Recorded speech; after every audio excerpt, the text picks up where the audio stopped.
ಶ್ರಾವಣ ಮಾಸದಲ್ಲಿ ನಾವು ಯಾವಾಗಲೂ ದೇವರ ನೈವೇದ್ಯಕ್ಕೆ ಸಿಹಿ ಮಾಡ್ತಾ ಇರ್ತೀವಿ. ಆವಾಗ ಈ ರೆಸಿಪಿನ ನೀವು ಟ್ರೈ ಮಾಡ್ಬೋದು.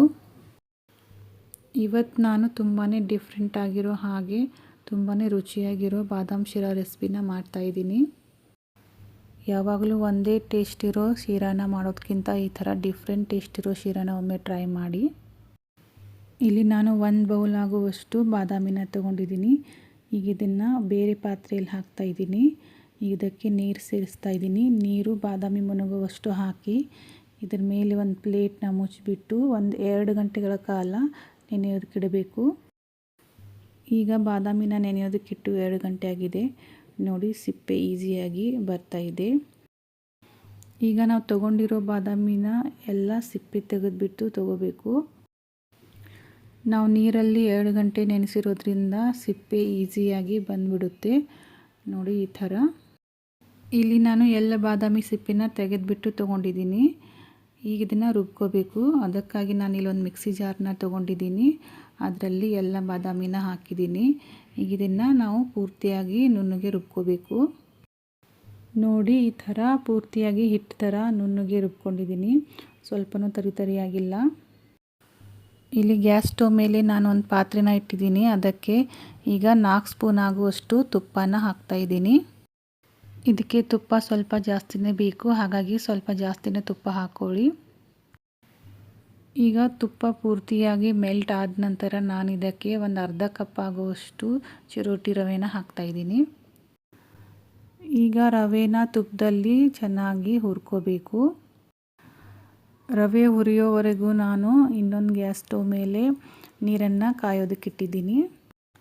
ಇಲ್ಲಿ ನಾನು ಅರ್ಧ ಕಪ್ ಆಗುವಷ್ಟು ರವೆ ತೊಗೊಂಡಿದ್ದೀನಿ. ಹಾಗೆ 1 ಕಪ್ ಆಗುವಷ್ಟು ಬಾದಾಮಿನ ತೊಗೊಂಡಿರೋದ್ರಿಂದ ಇಲ್ಲಿ 1/4 ಕಪ್ ಆಗುವಷ್ಟು ನೀರನ್ನು ತೊಗೊಂಡಿದ್ದೀನಿ. ಈಗ ರವೆ ಪೂರ್ತಿಯಾಗಿ ಹುರಿದಿದೆ. ಸುವಾಸನೆಯೂ ತುಂಬ ಚೆನ್ನಾಗಿ ಬರ್ತಿದೆ. ಈಗ ಇದಕ್ಕೆ ನಾವು ರುಬ್ಕೊಂಡಿರೋ ಬಾದಾಮಿನ ಸೇರಿಸೋಣ. ಹೀಗೆ ಬಾದಾಮಿನ ಸೇರಿಸಿದ ನಂತರ ರವೆ ಮತ್ತು ಬಾದಾಮಿನ ಒಮ್ಮೆ ಚೆನ್ನಾಗಿ ಈ ಥರ ಮಿಕ್ಸ್ ಮಾಡಬೇಕು.